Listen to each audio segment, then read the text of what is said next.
Atlas Copco's GHS 1402 to 2002 VSD Plus vacuum pumps are packed with cool ideas. Want an example?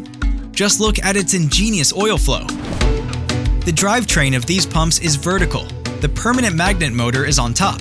The screw element hangs under the motor.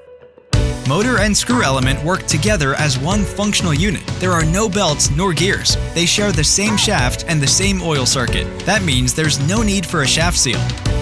Oil lubricates and cools the motor, its bearing, and the compression element.